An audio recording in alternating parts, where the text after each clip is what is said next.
The holidays have come and gone. Winter has fully settled in.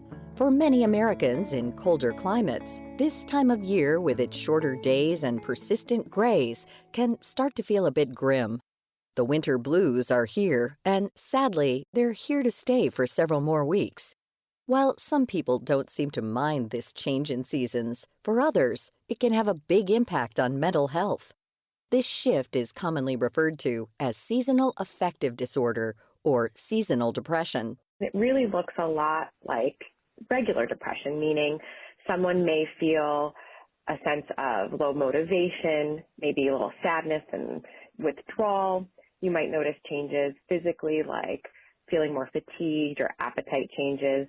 These things, if they're problematic in your life, might qualify for seasonal affective disorder or kind of put you into that category clinically. That's Dr. Carrie Ditzel, a clinical psychologist at Baker Street Behavioral Health based in New Jersey.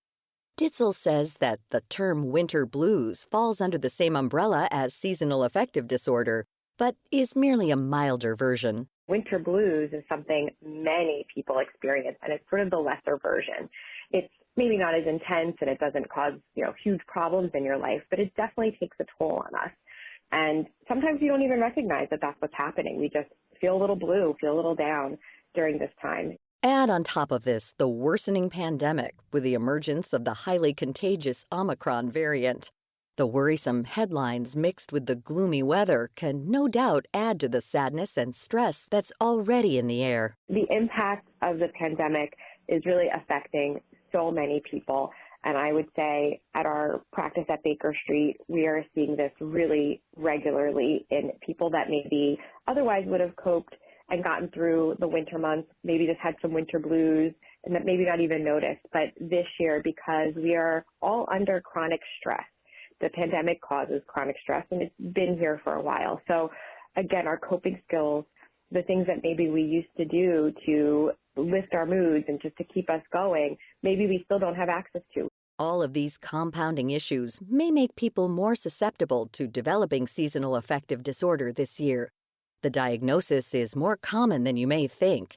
In the U.S., Ditzel says that researchers estimate that around 10 million Americans struggle with seasonal affective disorder each year.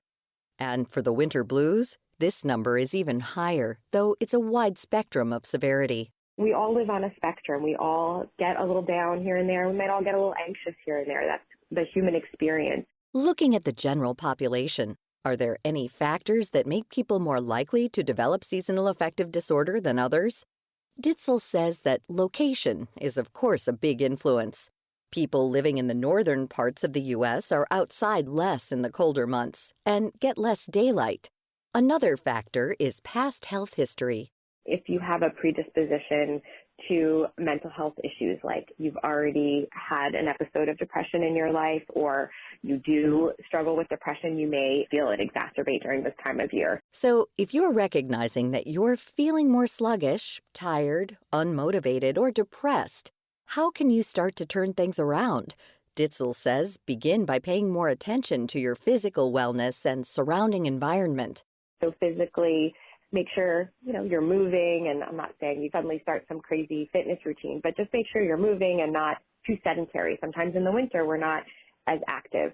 So making sure for whatever is right for you, you're physically taking care of yourself and eating well and doing those things. Sleep can also really be impacted during this time of year, especially with the time change. So having a good sleep environment, making sure your bedroom is light during the day and dark at night helps giving yourself, your mind, those cues that it's time to sleep, and being warm and inviting and having a sleep routine can be helpful.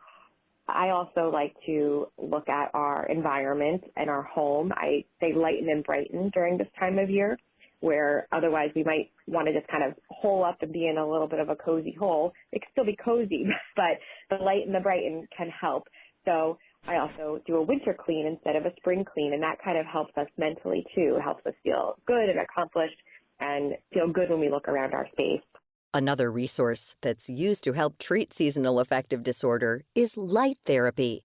People who practice it typically take between 30 minutes and 2 hours in the mornings to sit, read, or work in front of a very bright, specialized lamp that mimics natural outdoor daylight. Researchers believe that this added exposure to light releases brain chemicals that help with mood and sleep. Ditzel recommends checking in with your physician if you plan to add this form of therapy into your routine. The idea behind light therapy, I'll say, is to make up for the reduced light during this time of year and the physiological impact of that, because it does have some physiological impact on us. And it also can help cue your brain to being awake and alert a certain amount of the day. So it's definitely something that can be explored for somebody that really feels like they're struggling with that aspect of it.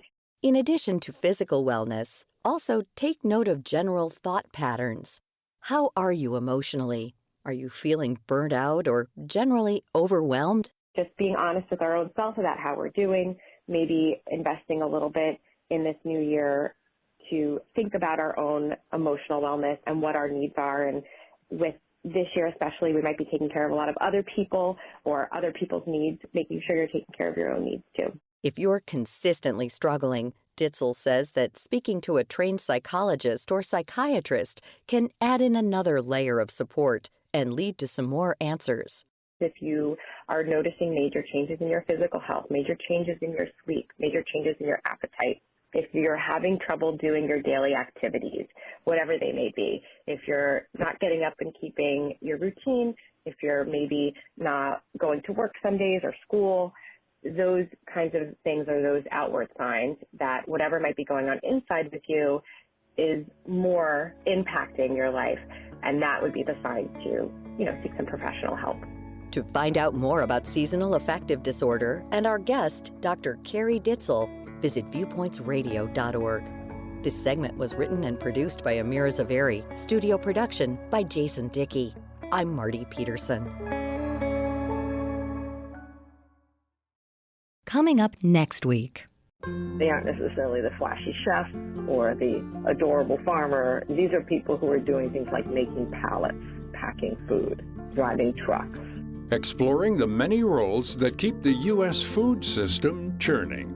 Then, in most American cities, you're lucky to see a couple dozen stars on a good night. How light pollution obliterates the starry night. I'm Marty Peterson. And I'm Gary Price. These stories in depth on your public affairs magazine, Viewpoints.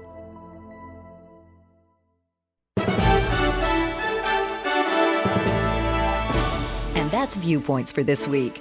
Follow us on Twitter, Facebook, and Instagram to learn more about upcoming shows and find a library of past programs on Apple Podcasts, Google Play, and Spotify. Plus, you'll always find previous segments and more information about our guests at viewpointsradio.org. Join us again next week for another edition of Viewpoints.